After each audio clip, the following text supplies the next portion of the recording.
Welcome to Decades of Horror, the classic era. We got us some good ones. Dogged if we don't. This is episode 112, recorded November 14th, 2021.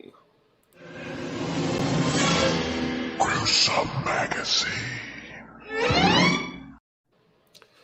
I am your host, Jeff Mohr, and on this podcast we cover the good, the bad, maybe even the ugly horror films, hint, hint, released since the beginning of time through 1969.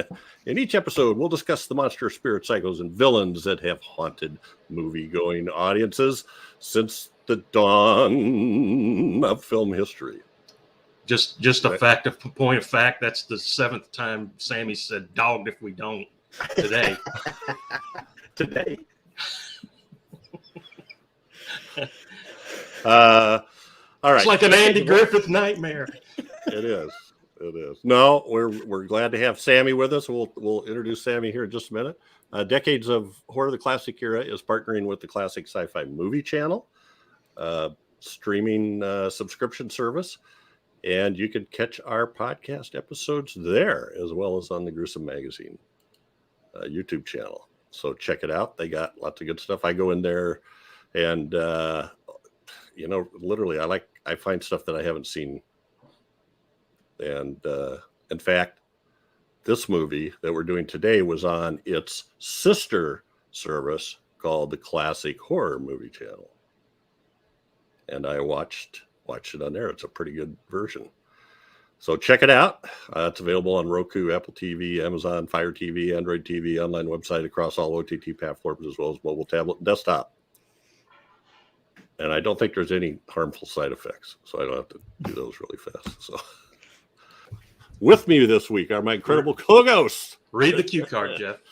Chad Hunt, co-host of Decades of Horror, the all of them. Film producer, director with Rehab Productions, and a comic book artist and writer. Chad, how are you doing? I'm countryfied today. Countryfied. I'm gonna talk like this too all day. I worked the whole hard. Podcast. I worked hard not to be, but I think I lost the battle. You'll be talking like that by the end of it. I guarantee it. Daphne, you too. Okay. I hope also so. with us is Daphne. The awesome, stupendous, and likable as hell. Daphne, how are you? I'm very good. I'm feeling definitely like a Yankee. So hopefully y'all have the awesome talk soon. We got plans for you. I apologize for making you watch that. Yeah. Whitney could not be with us today, but she will be back. But also with us is a special guest host, Sammie Cassell. Hello, aka the comic book man. Yeah. Among other I sound things. like this all the time. AKA crowd star of Halloween Kills. Something like that. My 5 seconds of fame. I didn't know you were in there. I'm watching the movie and I'm going, wait a minute. I couldn't post anything about it because of the I'm sure. Yeah, I could, if I saw you in person, I could say something about it, but I didn't know what was going to make it until we filmed all night. And cool. I missed the whole big crowd scene is not used at all. But that because I didn't care about filming another scene at 4:30 in the morning. That's what got in the movie. So it's pretty. I cool. heard they didn't use the whole scene because you were like, oh my God. For the whole Something time. like that. That's He what I brought heard. along his own blood and splattered it on himself with the. It's so weird. I've had my first experience with odd fans. I had a guy message me and was like, "Who is your character? Are you signing on for the third movie? What's your name?" I was like, I was an extra just standing in the right spot, and that was it. I was going to ask you what it's like, when that was it cool when the body splatted there on the pavement right in front of you? Yeah, it was very cool. That was a really good prosthetic though, that they put on that guy. No, it was a cool scene. Sorry? It was a cool scene. So anybody who watches, if you watch Halloween Kills, the scene where the guy is he thrown or does he? I think he jumps. He out of the jumps, hospital. He jumps. Yeah. Sammy's in the crowd right up front there, center screen almost, I think. Yeah. You'll notice him by the overacting. I had some kind of weird look on my face. Just to let everybody know, Sammie is my best bud, and we pick on each other like this all day long. So don't think anything of it. He Sound makes like me a cry weird- on a daily basis. All right. So our topic today, which was chosen by Sammie, whether he knows it or not, is 2000 Maniacs. Look, that's my dad. Written and directed by Herschell Gordon Lewis. Cast includes Connie Mason, William Kerwin, Jeffrey Allen, Gary Bakeman, and Ben Mohr, and a host of others. Filming locations, it was filmed in St. Cloud, Florida. I didn't get the actual dates, but over a 15 days in early 1964. The release date was March 20th, 1964. It went straight out there wherever it went. The budget is listed at an estimated $65,000. The synopsis: 6 people, let's be clear about this, 6 damn Yankees are lured into a small deep South town for a Centennial celebration where the residents proceed to kill them one by one as revenge for the town's destruction during the Civil War. And the guy standing there by the sign, I believe, I can't remember if he was he Rufus or Lester? Didn't make any difference. Yeah, I think he was Lester. I think the guy in the overalls was Rufus. But He was, yes, you're right. He's Lester, Ben Mohr. And the way they trapped these people into coming to this town was they took down the sign. They put up this sign for Augusta, then put a roadblock for a detour and sent them into Paradise Valley. a very handwritten detour sign. exactly. Yes. And they had some really detailed hand signals to tell each other who to detour and who not to detour. And actually, this is sort of a takeoff of Brigadoon, which the idea is this town doesn't exist anymore, and it appears once every 100 years. And this is apparently the first time since the end of the Civil War, 1860 something or another. 60. All right. Now it is time for the taglines. And Sammie has so graciously agreed to be volunteered for this. Whenever you're ready. An entire town bathed in pulsing human blood. Madmen crazed for carnage. Brutal, evil, ghastly beyond belief. I didn't believe it. Did you? No, this is appropriate. Gruesomely stained in blood color. I know. Very appropriate. They had blood-colored paint. Which blood color? Yeah. Red, blue, green? I don't know. Maybe it's Vulcan. A town of madmen crazed for carnage. Mad women, too. But yeah, actually, yeah. The most diabolical device ever contrived. Designed solely for carnage by a town of madmen crazed for bloodlust. That's a terrible tagline. The device, was that the rock on the tower or roll out the barrel? I mean, I guess it was several devices. Whoever wrote these taglines was obsessed with the word carnage. But my favorite, inadvisable for children under 16. That is You my know, favorite. I was way older than 16 when I saw this, and nobody advised me to watch it. Yeah. Sadly. So let's take a look at a couple of posters. These are kind of the standard ones. Sorry, I'm covering you up there, Sammie. Let me see. I think I can. No, you're fine. Let's see. Chad says I need to be covered up all the time.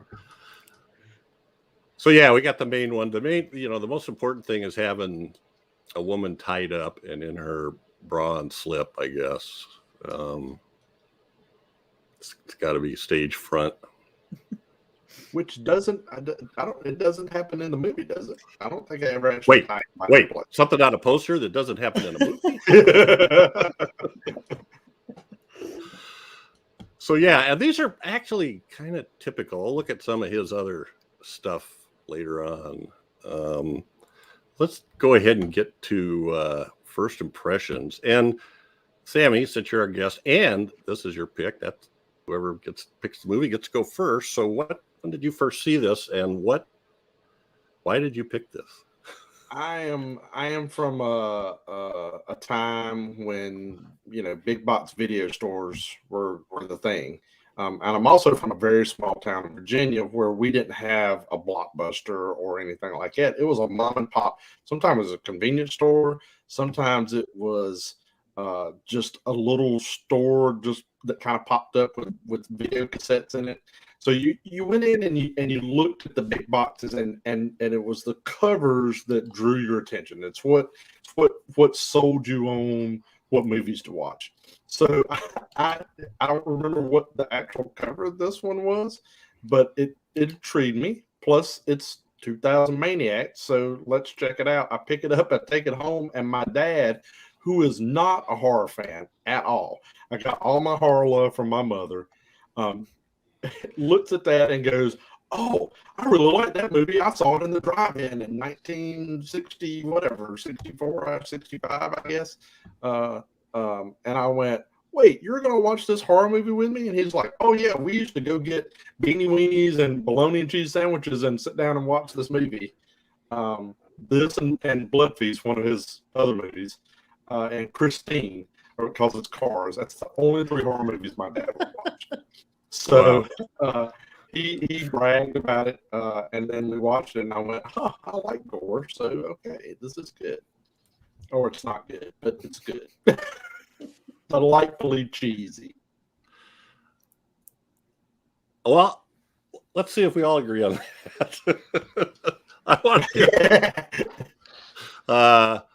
I'll go with the cheesy. Delightful, I'm not sure of, but you know,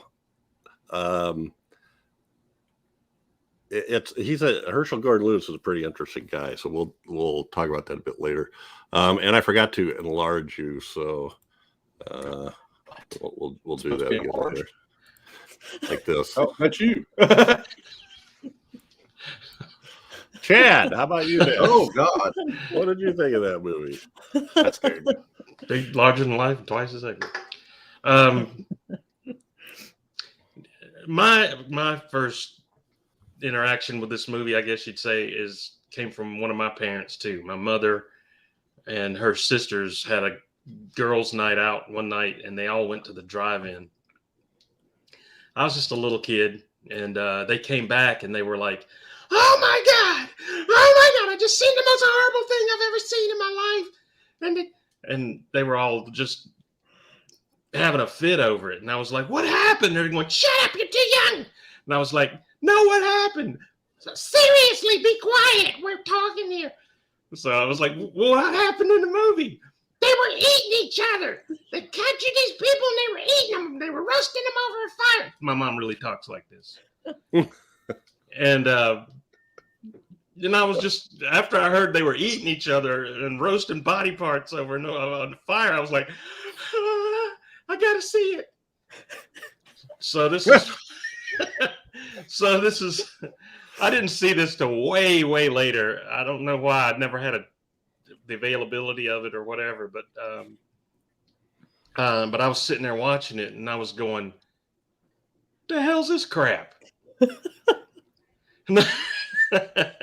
But that first impression of that, with them scaring me to death about all these town people eating these people, and I were like, "Were they zombies?"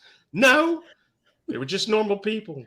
But they ended up not being normal people because I guess they left before the end and found out what really happened there. But yeah, it's a movie. It's a movie. It's a movie somebody made, and I don't know. When it's on, I don't mind watching it. I guess for maybe nostalgic reasons, but and then they remade it in 2005, which wasn't really much better at all than the original. I'd rather watch the original. Wasn't that Robert what do they call Englund? that? Blood. It's 2001 Oh, okay, Maniacs. Gotcha. You're right. I was thinking of. Yeah. Never mind. Yeah, and so it's one that has a place in my heart because of I always remember that moment of my mother having a fit over it. But and I will watch it if it's on, or if Sammie recommends it for the podcast, I'll watch it. But yeah, it's okay. Daphne, your turn. Back me up, buddy. That's what it is. Well, this is the first Daphne, time I've go ahead. seen. You went to this in the drive-in when you were a kid, right? That's right. Uh-huh. No, I'm sorry. I saw it on a triple feature. No, She's too young. She don't remember drive-ins. I do too. Sure she does. I totally remember drive-ins. I love them. I miss them. If I had a bunch of money, I'd open one up. But I hadn't seen any Herschell Gordon Lewis movies because all I've heard were bad things about him or people making fun of him, which should have been a good sign that I should at least check it out. But something else always came up when I was looking at picking out something to watch. So I was actually kind of excited to see it. And I had such low expectations and it was way better than I thought it was going to be. I actually really enjoyed it for an exploitation movie. I totally got into it and enjoyed it. You're muted, Chad, if you got something. Oh, I told you guys. Now everybody pay up. She liked it. I knew it. And afterwards, I watched the documentary Godfather-of-Gore or something, and basically fell in love with Mr. Herschell Gordon Lewis after that. But yeah, I watched it again this morning, and just when I was doing some other stuff, and it was just a lot of head shaking, and yeah, I thought it was so much fun. A lot of head shaking. There's one scene where it's the one where her arm gets cut out, where he cuts her arm off, where they cut her arm off, and I thought that was so the yellow of her little outfit and her red lipstick and the crazy red blood and just the look on her face. I loved it. It was crazy. It had some good gore in it. It really did have good gore in it for the time, especially for that time frame. Yeah. So I'm not going to say I like this. Okay, I knew he wouldn't like it. So you guys pay up. But I think the thing that it's got going for it, I think, at least from my point of view, is Herschell Gordon Lewis. And the more I read about him, I got to check out that documentary, Daphne, because he really is an interesting guy, and I think he. Anyway, and you know, it's weird. Is you can be irritated by this, but it's like equally bad to men and women. Right? Mm-hmm. It's not really misogynistic. There's two guys get dismembered and two women get. Well, I don't know that the one guy doesn't get dismembered. He just gets pierced by a multitude of 60 penny nails sticking through a barrel. But so yeah, there's a lot of red. The thing that's indicative of it is, or the thing that strikes out at me is how the people, as fast as they shot this, the people are really like into this. The actors, the people that live in the town, the two guys that play Rufus and Lester, and the guy that plays the mayor, are just, he's like the closest thing. The mayor is pretty close to Foghorn Leghorn on screen almost as a real life person. Or Boss Hog from the Dukes of Hazzard. Yeah, that's a good analogy. So, and it's interesting that he takes something like Brigadoon and turns that into a gore fest. I think that just is a really interesting idea. I know when I read that, I just thought, oh my God, yes, it is. But it's so not at the same time. It's so not, yes. Although there is a love story. Yeah. All right. So, and I haven't. I've seen one other movie of his, and it's Blood Mania, and we did that on. I think it was released in 2017, right after he died, and we did that on the Gruesome Magazine podcast back in the audio days. I think it's episode 24. So I remember watching that, and that was about 3 years ago. So we took a look at the posters. Let's kind of look at the cast. So we got, I just love that Pleasant Valley Centennial.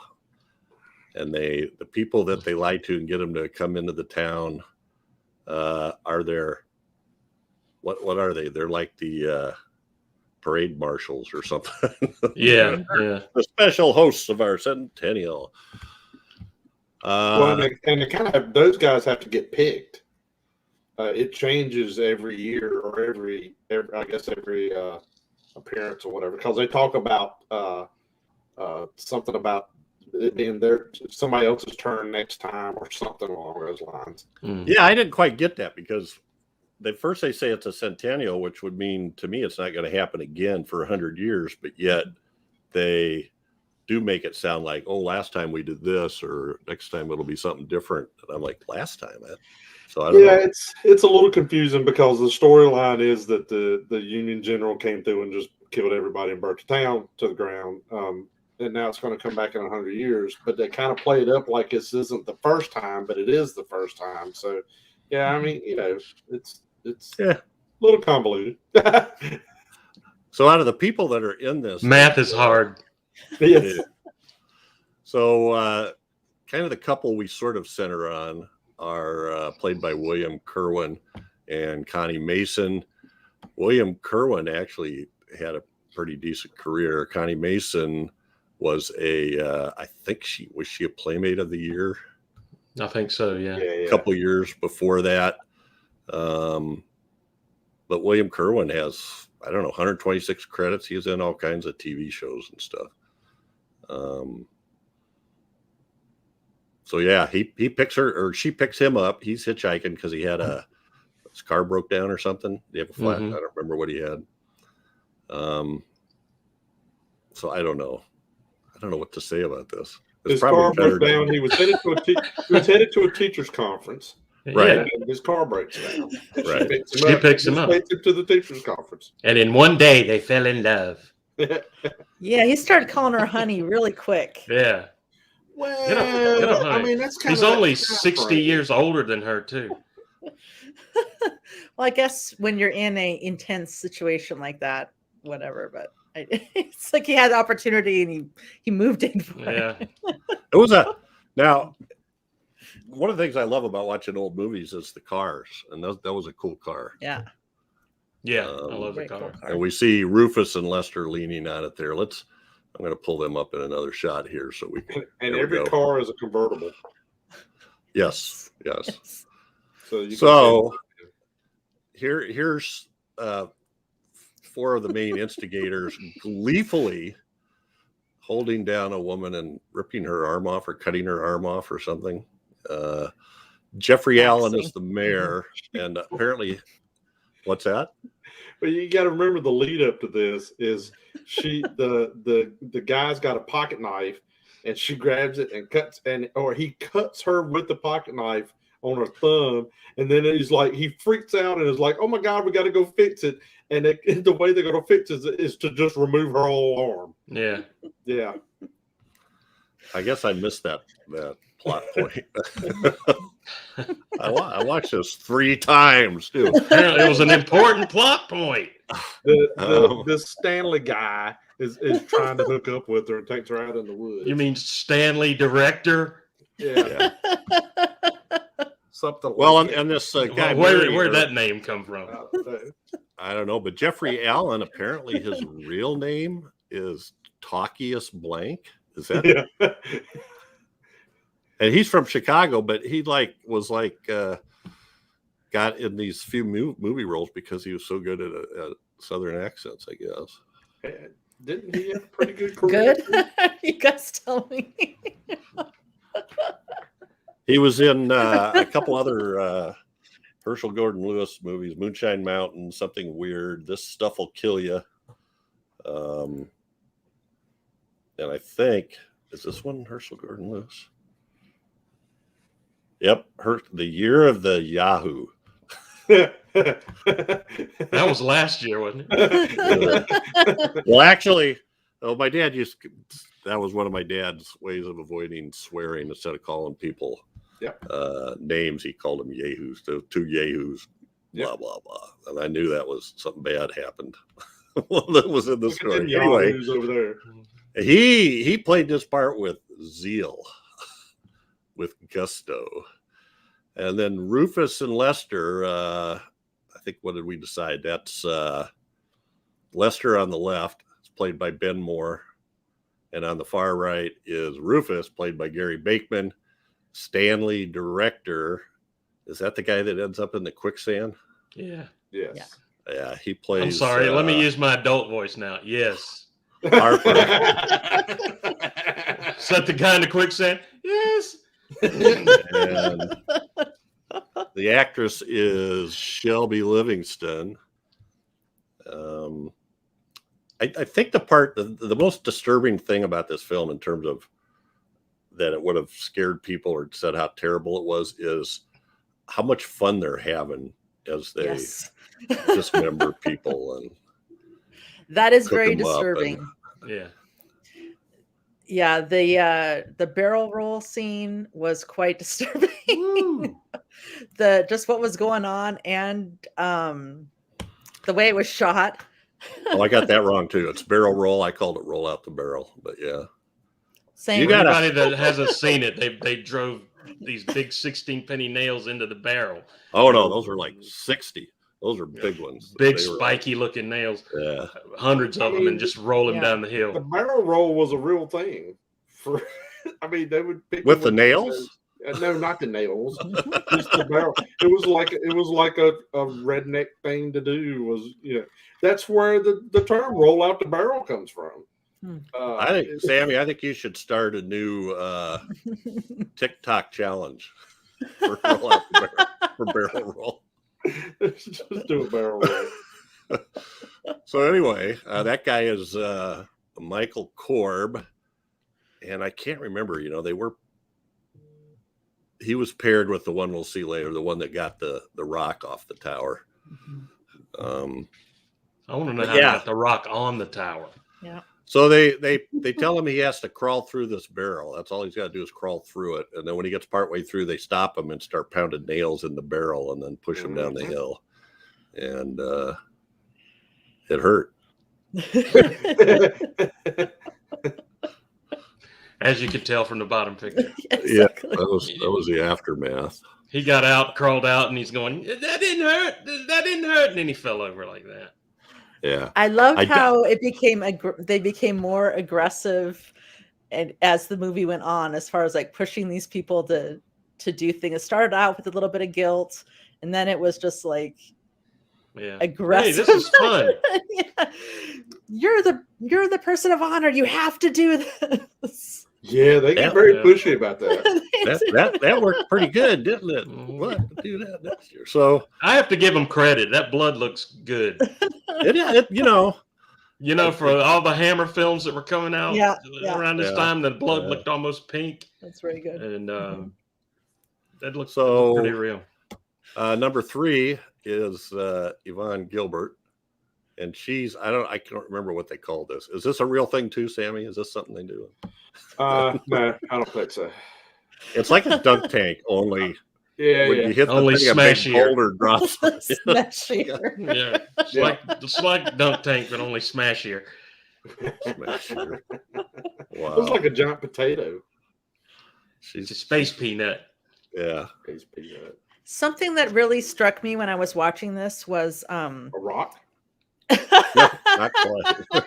Sorry. Hope not. nice one. No, all the Confederate flags, and it reminded me of this interview that Bruce Campbell had when he was doing Ash versus the Evil Dead, the TV series, and he was talking about how in New Zealand, when the set directors would put American, like a bazillion American flags all over the place everywhere, because I guess we just have a lot of American. They thought that we had a lot of American flags, or he was talking about that. And I kept thinking about that the whole time I was watching this. They were everywhere.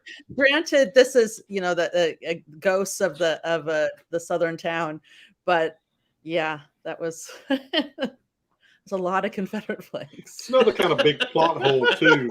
Is this is a town that's been destroyed by a Union general, so that explains all the Confederate flags. But where did they get all the new clothes from? Shouldn't they all be dressed like they did 100 years ago? It's just plot hole.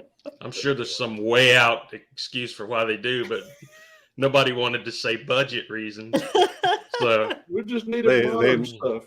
They materialized with a brand new wardrobe. Yeah. Or the next time they materialize, they're going to have space helmets and silver. They went down to the Montgomery Wards. They mentioned it at the end. They're like, I can't wait in 100 years. We're going to have a rocket ship parked outside the bank. Mm-hmm. Yeah, they already knew about that. They knew all about rocket ships. And that's kind of this is kind of a cool idea for a movie. I mean, when you think about it, these ghosts coming back every 100 years to exact vengeance on what they perceive as their enemy.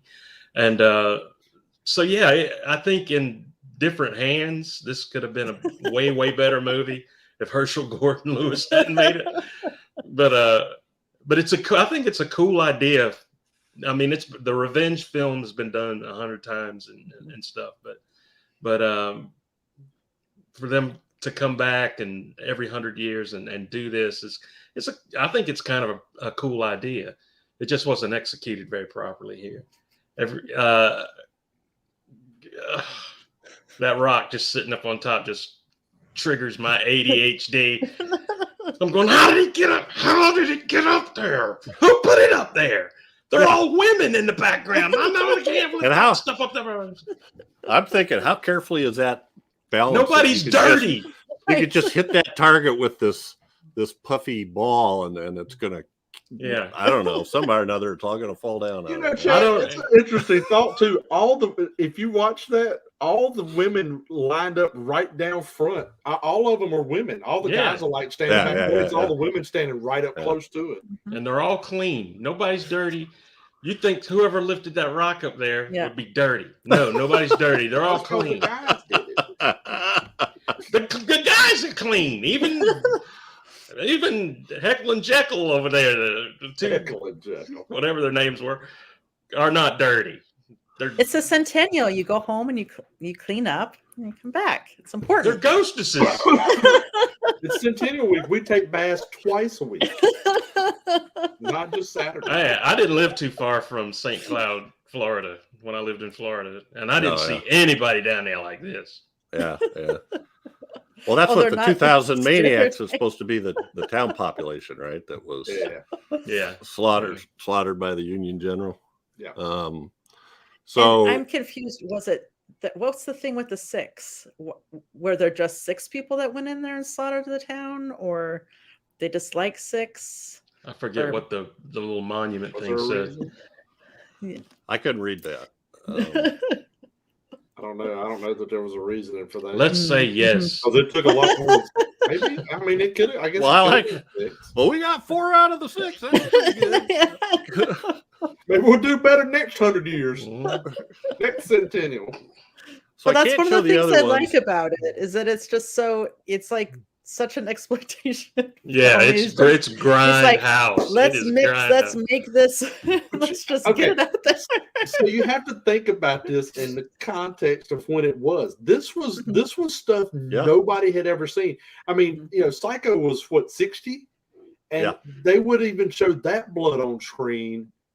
But it was black and white, so it didn't really pick up as blood. This is the first time you really see like gory blood on screen.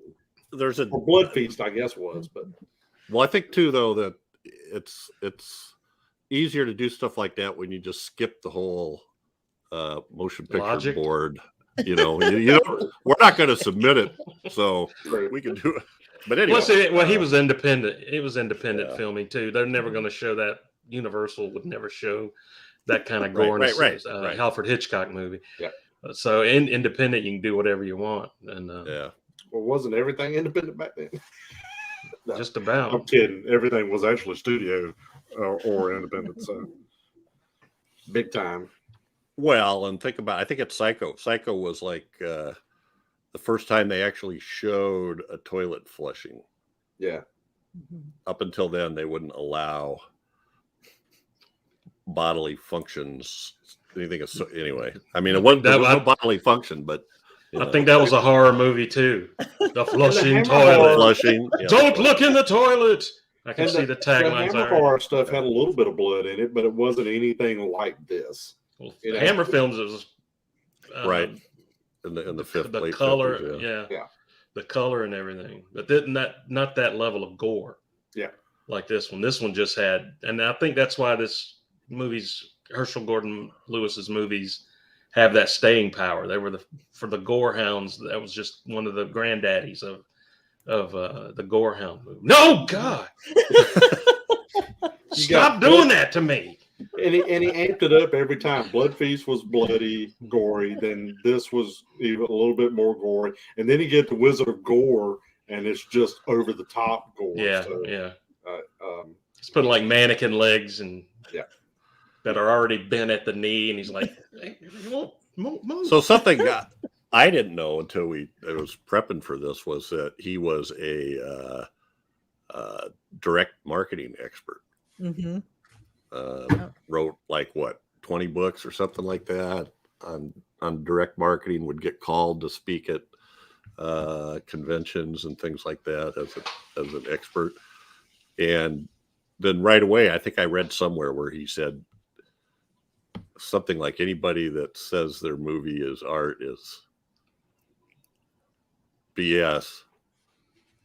All I ever did was try to make money. And so this is what I went through. I just have to do this. So before he started making these, he got into what I'm going to call nudie pictures. They're not really sex, because I don't think there's, but so there was one called Living Venus, which was vaguely patterned after Playboy and Hugh Hefner. A man and his partner, a photographer, start up a men's magazine called Pagan. When it becomes a success, he leaves his fiancee, marries his star model, and complications ensue. Now that's the first one, and that's the tame one. So then you get Adventures of Lucky Pierre. A man imagines that everybody he sees is naked. He goes to see a psychiatrist to see if he can be that's cured. all the men sitting here right now. Yeah. I never imagined that one. Scarred for life now. Why do you think I liked Man with the X-ray eyes so much? I used to read in the back of the comic the X-ray thing, and it would always show the little dotted lines going out of the eyes and the silhouette of a naked woman. And I was like, I gotta have one. And I was 5. So then the next one, Daughter of the Sun, when you still thought you could send to comic books and get that stuff real. Yeah. When she is discovered to be a nudist, a school teacher is called before the Board of Education to defend herself. A young male teacher decides to accompany her to her nudist camp to find out what they really do. Well, yeah, who wouldn't? Seeing a trend here. Then there's let's see. Oh, Nature's Playmates. Chicago private detective Russell Harper and his assistant Diana travel to a Florida nudist camp to find a missing husband, and both of them soon became embroiled with the life of nudists. Embroiled. Embroiled. Well, it actually says, How did we ever become involved with this? I don't know. says Take your embroiled. socks off. That's says not a word embroidered. you want to put with nude. Embroidered? Embroidered? I don't know. Embroiled. The Take word your was socks off embroidered. and dance around the fire like everybody else here. All right. Then comes Boing with 3 N's. Enough said, Jeff. You gotta say it right. Enough Jeff. said. Boing. An inexperienced producer and director audition and film naked women for a nudie movie. Everything goes wrong. Or right. Boing. I don't know. We just don't know. In the And then- documentary, they basically talk about how it was him, Herschell Gordon Lewis, and his partner. It's basically like the two of them going and just trying to make, they're just making money. They're just making money. Yeah. What's going to sell? And that's what. Yeah, exactly. So what after Boing came Blood Feast. I love when he says that. Boing. After boing. After Boing came out.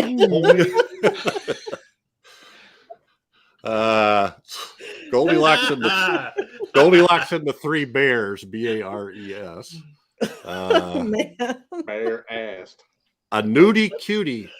That's actually the name of a genre, I guess. A nudie cutie, considered the first nudie musical filmed in buffo color and Seymour scope. Is this a collaboration with Herschell Cassell. Gordon Lewis and William Castle? I don't know. Displays scans of female nudity as folks go about their Look at the business. top lens to see them with the clothes on. Look at the bottom lens to see them nude. Boing. I got like one more, I think. Oh yeah, Belle, Bear, and Beautiful. Bare. Again. Out of all those, Boing is my favorite. A young millionaire is obsessed by a woman he keeps dreaming about but doesn't know. After an investigation, he discovers that she is a large-breasted stripper who spends a lot of time in a nudist colony. Boing. I'm just like, Let me he tell you decides something. to follow. Let me tell you something. Wait, Jeff, wait. Yeah, okay. Living in Florida, there were nudist colonies everywhere. Oh yeah. Okay. Let's get Me and my buddies decided to jump the fence one day and see what the thing was about. We jumped over the fence, but the fence on the other side, the ground was lower than the other side. We jumped over the fence. We all fell down. Looked around at all those sagging. Well, it looked like that guy down at the bottom right there. Hundreds of them, just like that. And we were unable to get back over the fence to get out. So we had to do the walk of shame back to the gate and walk out. And the guy's like, "Where'd you guys come from?" And we're like, "We fell over the fence." Fell over the fence. I never actually did that, but I do remember seeing somebody had a nudist magazine. It's like, oh, cool, a nudist magazine. Oh, that'd be so cool. Then you look at it and go, yeah, okay. Trust So me, anyway. folks, the people in nudist colonies are the last people you want to see nude. Well, they weren't ashamed. I'll put it. So, Yep. and then comes Can't- Scum of can't the blame them Earth, for that. and then 2000 Maniacs. So, but that was the thing. He said the nudie cuties, as they called them, played out. Can we please take this and- picture off of there? I'm starting to think he's part of the show. So I was like, this guy don't say anything. he's talking to you, Chad. He's talking to I bet. you. You can't hear. A big smile. You ever do a Big nudie? smile. Big So smile. he quit making money on the nudie cuties and switched over to gore. That was basically it. That's One what I form got. of Is that- exploitation talk to about another. that in the. Yep, Yeah. exactly. Wonder how much he influenced Lloyd Kaufman. Probably greatly. Great. I think Kaufman didn't Kaufman distribute one of his movies? Huh. I could be wrong there, but Might have. So this is the the Bluoid trilogy. That's Fluid. It's like Fluid. boing, only fluid. Never mind. I got to get a new assistant. You're fired. That knows how to spell. Yeah, that's right. Or they're at least proofreads. I got red just started. That's funny. So the blood. Are we still talking about 2000 Maniacs? Blood Feast, 2000 Boing. Maniacs, and Color Me Blood Red? Is that right? Yeah, that's right. Color me the blood color. Color Me Blood Red. That's And progressively more nude women. yes. And then on from there, A Taste of Blood, The Gruesome Twosome, Something Weird, She Devils on Wheels.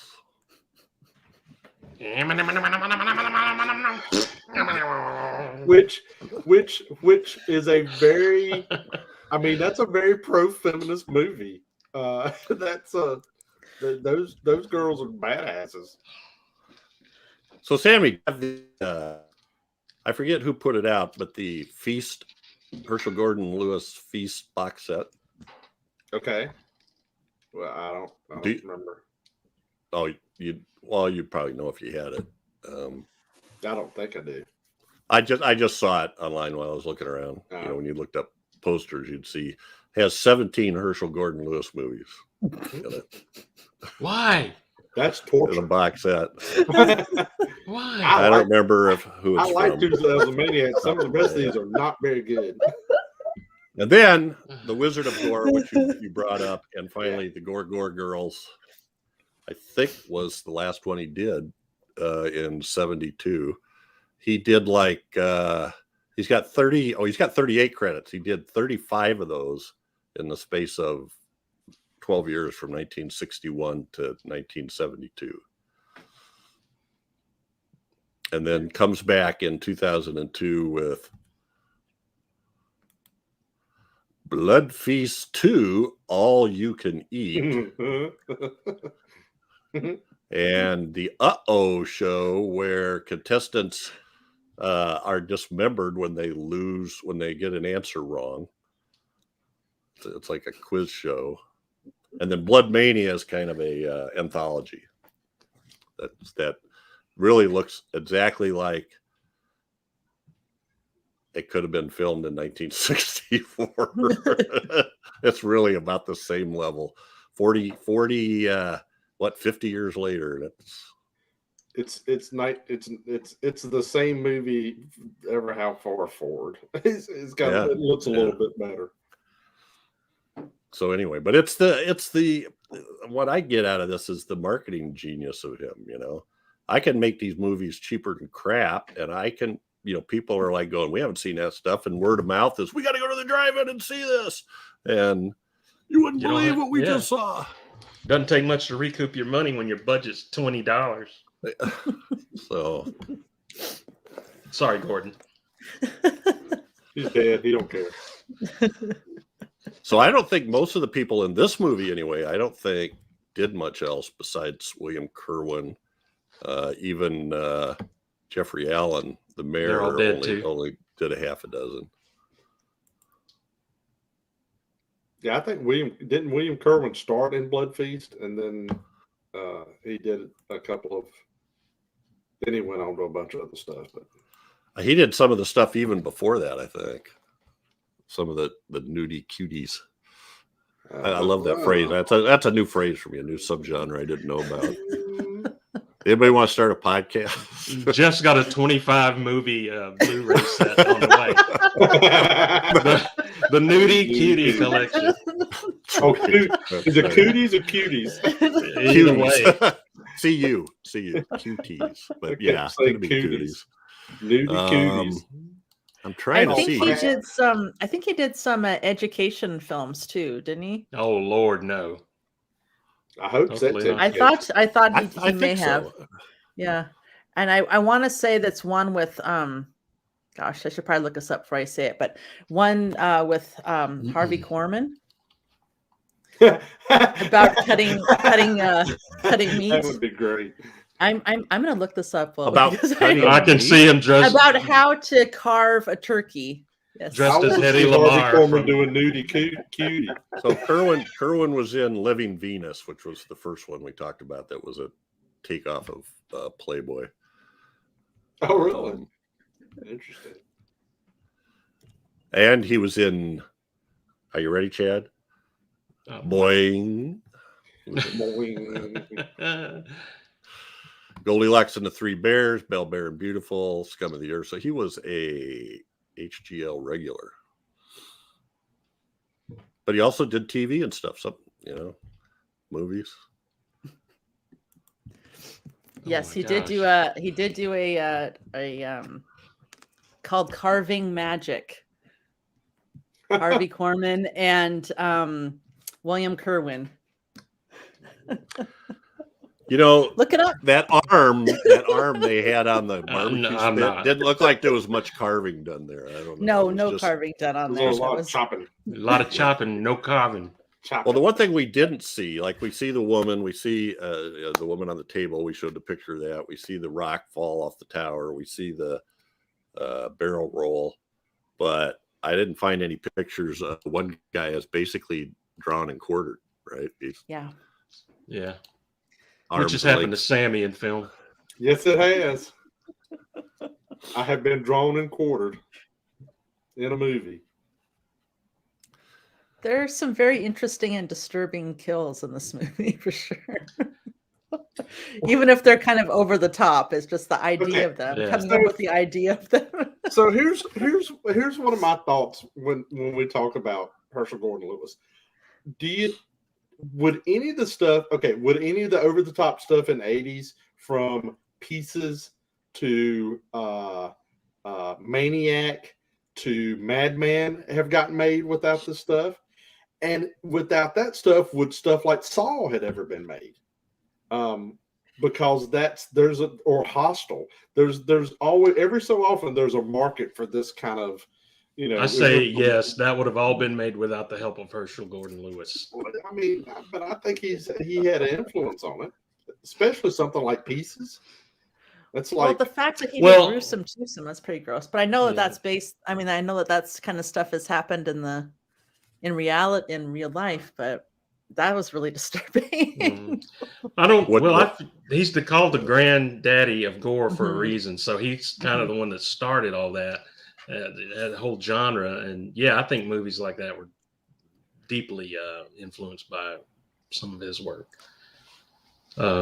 Just chopping people up and eating them in some cases, and barbecuing them, and I don't know, making phone calls where everything in the hotel room is painted yellow, including the phone. yeah. Oh yeah. A thick coat of paint. Yeah, over the phone thick on the coat of wall. paint, thick coat of the cord and everything just like they just went in with a bucket of paint and just threw it on everything. Is this I didn't know you were talking about the cutie nudie movies genre. I hadn't known about the southern. It's nudie cutie. Oh, she's sorry. acting like, oh, I forgot what it was. Oh, was it? Like No. it's not ingrained I'm in sorry. everyone's mind now. I never I knew have, what it was. I have before the now. Arrowhead collection of all the. We just seen a spike in that on Google. But when I was reading about this, it was talking about the Southern exploitation movies that later on went to that became more common. Was this one of the first ones of those? Do you guys know? I think so. Too. Probably. Because it was before Texas Chainsaw Massacre. Mm-hmm. Yeah. Oh, yeah. Texas Chainsaw wasn't until late 70s Mhm. or something. But yeah, 74. which had no blood or decapitations Mhm. in it.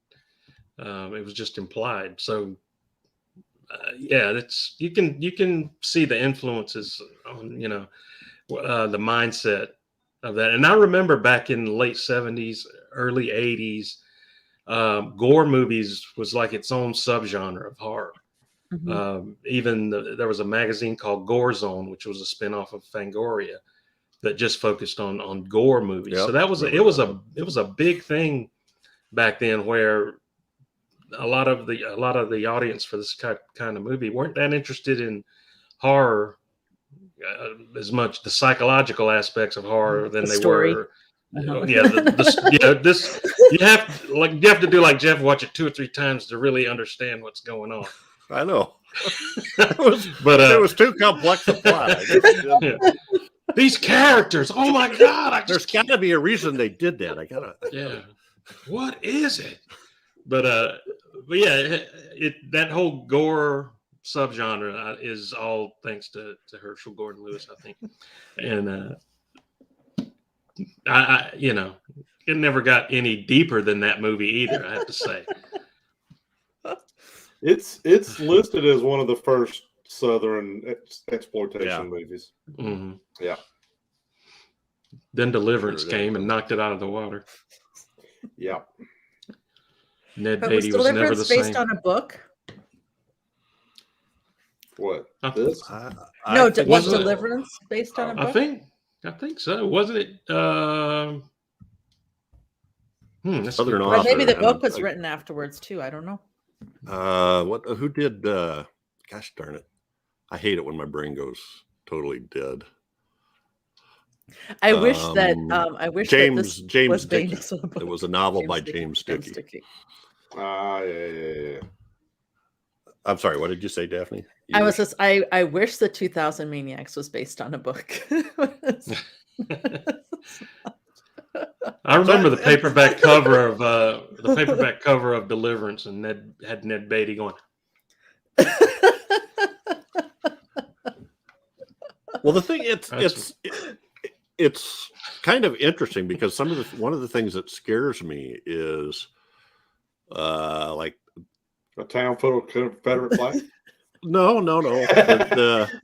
the people, well, how much glee they were getting out of what they were doing. Yeah. And so movies that sometimes are supernatural, sometimes possessed, where the people go from being nice normal people to all of a sudden doing the most despicable things and laughing and grinning while they're doing it, are the ones that probably disturb me the most. Yeah. Same with books. There's a couple of books I could bring up that was like the premise of the book, and they just scared the crap out of me. How easily a person can turn, or how the mask that someone wears, that when it comes off, you see. Yeah, that stuff is really disturbing. I don't know if this group was wearing a mask though. They were gleefully just doing what they were doing. Yes, exactly. Yes. Yeah. That's one of the reasons I hate movies like Last House on the Left. I can't stand just torture for the sake of torture, and they're like laughing about it. And it's just like you're watching something you're not supposed to be watching. Right. It's and, just and cruelty. I'm not a big fan of that kind of. But this had sort of a cartoonish aspect to it. That was a little more palatable, But even there was a couple. I mean, I'm not trying to make it deep or anything, but there was a couple of switches. Please make it deep. that was really disturbing, like the rolling the barrel roll was really disturbing, and how after the horse race the whole crowd got quiet, and then Rufus, I think, was yelling at them like, no, you're in this too. You know, we're going to sing, we're going to dance, you know, you're in this. And then they got back, they went in and but it was just kind of like, oh, that part was kind of like a little kind of creepy scene.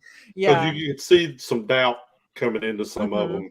Like we've gone too far with this. That's right. Horrendous. There is that one scene. So boy, I don't know if I should do this or not. Going forward with this, it's like making lemonades with grapefruit, ain't it, Jeff? Yeah. Well, the one, How to Make a Doll, is a movie from 1968. A nerdy professor who has no luck with women builds beautiful female robots to satisfy his sexual desires. Now, that's actually kind of a way ahead of its time, considering. Yeah, I've seen that story. Yeah, you're right. I heard that story. Ecstasies of a Woman. Oh, the Ecstasies of Women. I think did he call these? Jeff, you can't hug up on these nudie movies. No, well, it's interesting to me that I mean, this to me This is was a horror podcast. his marketing genius. You know, we don't need much of a story. We just need something that people are going to go see. They'll buy the ticket. Yeah. Well, I had to look at this one because I was thinking maybe you got into blaxploitation too, but Black Love is an X-rated movie that's described as a hardcore sex education film, in quotations, sex Starring education Harvey film, Korman. showing the mating habits of various African American couples in Chicago. Oh, The mating habits.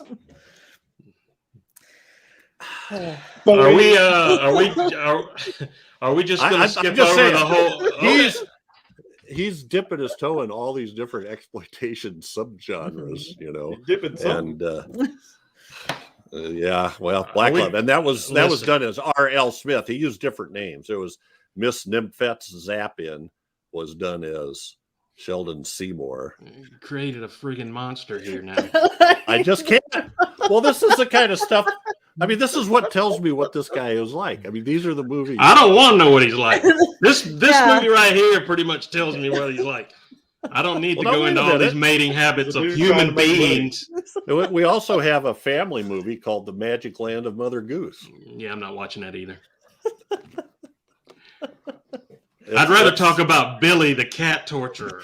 Oh yes, God, that was terrible. Oh, Billy. I wanted to strangle this kid. I've never hated a kid Billy on screen. Yeah. And we just did a movie called The Children that I had a problem with all the kids in there on the 80s. I hated this kid more than anything. Yeah. Terrible. Well, I don't I'm know. gonna go find me a cat. Yeah. We have Sammie. Is there anything you want to talk about this movie? I got off track on Herschell Gordon Lewis, but is there anything else? Anything else you want to talk about in this movie that we haven't covered? That's No, I don't. Not off the top of my head. It's just. I mean, it's to me. It's this. This is the Blood Feast more so than this, but this was the first movie that you kind of. I think this has more influence than anybody ever really thinks about. Whether it's Lloyd Kaufman or whether it's the '80s stuff, it's all a progression to what we see now with Saul and that kind of stuff. So I think he has a lot of influence that nobody really thinks about. I bet if you ask someone like Quentin Tarantino, I bet there was some Herschell Gordon Lewis influence in some of the stuff he's done. Oh yeah, I did. I saw something that mentioned them. John Waters too. Yeah, just the fact that John Waters and Lex Interior from The Cramps refer to him. That's good enough for me. And I'm sure there's some heavy metal songs out there based on Yeah. some of his movie titles and stuff like that. Yeah, Blood Feast and stuff. But it's it's like one person can look at it and see that it's this dumb exploitation movie, Mm-hmm. but looking at it from a different angle, from the director and his influence, like you guys talked about, and how it almost created this whole subgenre is worth mentioning, because it's a valid. The gore fans are just as valid as regular horror fans are, as far as that goes. So and that's why they call him the grandfather of gore, I guess, because thinking about, like Jeff brought out, the time that it was made, nobody had seen gore like this to the extremes that he took it to in his movies. So yeah. Plus, my mom still won't let me watch it to this day. Yeah, I had to sneak. This holds a really, because me and my dad we're not like antagonistic or anything, but we're not tight. I'm a mama's boy. She got me into horror. She got me into comic books. Yeah, see, Chad knows. She's the one That's that so kind cool. of guided. Just because she's my mother too. She guided and groomed my love of horror. So when I saw something that I connected with that my dad also connected with. And Godzilla movies were also a big thing for he and I. But if I found something like this that we connected with, the older he gets, he's not in very good health right now, and it's become more sentimental to me for that reason as much as anything. The fact that he would sit down, we watched it on the VCR with the little cord and everything, and watched this and Blood Feast. I went back and got Blood Feast like the next day because that was the two movies that he remembered. It was nostalgic for him because he was a teenager when those came out, and he saw them at the drive-in. So it means a lot to me, as hokey as it is. As out of date as it is, because we saw with 2001 Maniacs, it does not play well, and would play even worse now, just for the iconic, not iconic. That's not what I'm looking for. Just the all the symbolism and stuff that's involved in it. This movie would never get made now. Ever. I think that's why it has to jump around from streaming service to streaming services. Probably. We got to move on before we get caught. Yep. It's very possible. Yeah. That makes a lot of sense to me because I got a lot of stuff that I watch. I love Westerns mostly because that's when I was a kid, there was Westerns on. It was like sort of like CSI stuff now, was for a while. That was on multiple channels every night. There was multiple Westerns, just so many of them. And even just seeing those actors, I'm going through the old Alfred Hitchcocks now, and just seeing these actors, I don't know. It just feels like a comfort zone, Yeah. And there's nothing wrong with nostalgia. I mean, I own plenty of movies that I only watched once, but I bought them because it meant something to me as a kid. Or something, or TV show or something like that. So that's just as valid a reason I think nostalgia is than anything. It's you. It's what you like. It's your business. It's nobody else's business what you like or why you like it or anything like that. But nostalgia is a fine reason to. You want me to say my saying, Chad? You want me to say my saying? It depends on what saying that is, Sammy. If it has anything to do with genitals, no. Don't not here. Yuck on my yum. See, that just sounds completely disgusting. Don't yuck on my yum. Because I like it, don't mean it's wrong. Okay, why don't you just say that then? That's right. No, you're absolutely right. And I mean, I certainly wouldn't. So anyway, I hope it didn't sound like I was doing that at all. Oh no! I don't care for it, but other people. No. And I think they ought to be available. I forgot about the cat lynching. So when I saw all the Confederate flags and then the cat lynching, I texted Chad and I was like, I bet Jeff Moore's head's exploded in the first 3 minutes of this movie. Well, to which I said, I'm saving it for the show. I did wonder what I was getting into after the first few minutes. I was like, oh my gosh, what is this? Well, the thing that got me, anyway, Get it out. They got 4 out of 6. Well, the thing that I thought was, it's interesting to me that you like this stuff, but I see it from the nostalgia point of view, right? And, that taking you back and revisiting that. But it seemed to me like it had like a whole town of people from the Deep South seeming like stupid hillbillies. Oh yeah. I mean, that's... and I thought, why would that be appealing to somebody who lives in the South? But it's at the we time, can make fun of ourselves, right? Yeah. Because we have people like that down here, and I understand that. Well, we have people like that around here too. They just don't have that same accent. They're all politicians. They're the same, yeah. They're all politicians. It always says as soon as you hear us talk, you automatically deduct 50 IQ points. Whether we're smart or not. So it's like driving a new car off the lot. You just yank 5,000 off. I want that red convertible though with the black interior. Oh, those cars are gorgeous. Mm-hmm. And that may have been part of it. My dad was a big car guy, and I'm not. And that made me part of the appeal was the cars. Again, his other horror movie that he likes is Christine, for obvious reasons. So, yeah, it's a car thing. Well, I think we're about. I can't believe we talked for an hour and 10 minutes about this movie. I was like, this is going to be the shortest podcast ever. I like Daphne so much better now. 2 hours later.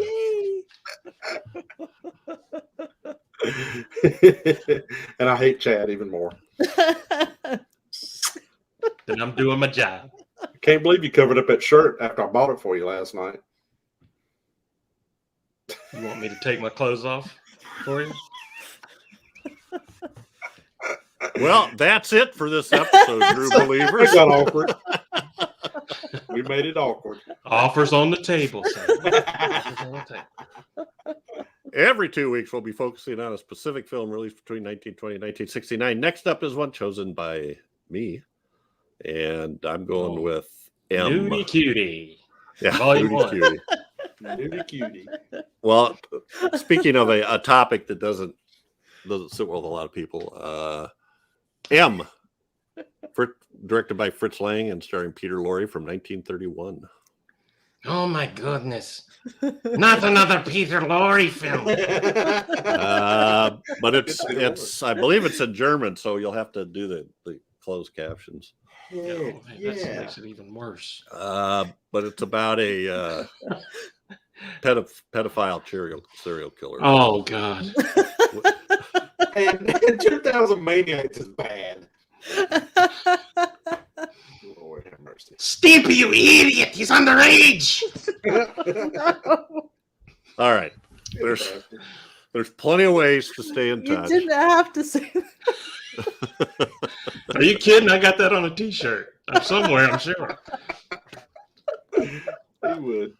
Be sure to like, subscribe, make comments on the Gruesome Magazine YouTube channel, or you can send us emails, feedback at gruesomemagazine.com, or go to the just send it. We'll catch it. HNR and DOH podcast Facebook group, or I think we'll probably get it if you want to tie it to a brick and throw it Sammy's through got Bill floaters. Mulligan's window. That's what we found out. All right. Yeah, let's do that after we were done Thanks, recording. Sammy. Let's go throw things Throw a through brick. Bill Mulligan's window. Sammy, appreciate it. No, thank y'all for having Thanks me. for bringing this up. I don't know if anybody else would have ever picked that, and so that gave us a good discussion, something to talk about. I really appreciate y'all having me on. Yeah, oh no, it's fun. I Catch us again here in 2 weeks. I ain't been on a Gruesome since all y'all have gone videos. So Yeah, what did we do? I did the main show. I did Cult of Chucky. Yeah. No, I mean, we did you with Did the you do a classic classic era? Oh, the brain. The brain that wouldn't die? Didn't you do that one? Yeah, Is that what it was? I don't think it was Sammy. Oh, it wasn't Sammy? Oh. Yeah, that's what it was. Really? What? Yeah. Anyway, Okay. check Anywho, that out. Sure it was. we're making this think so I- interesting for the audience. I Catch don't us again remember here in anything. 2 weeks for another great horror movie of the classic era, as only decades of horror can do it. Say good night. Just like that. Good night, everybody. Come on south. We got some good ones. Night. Good night.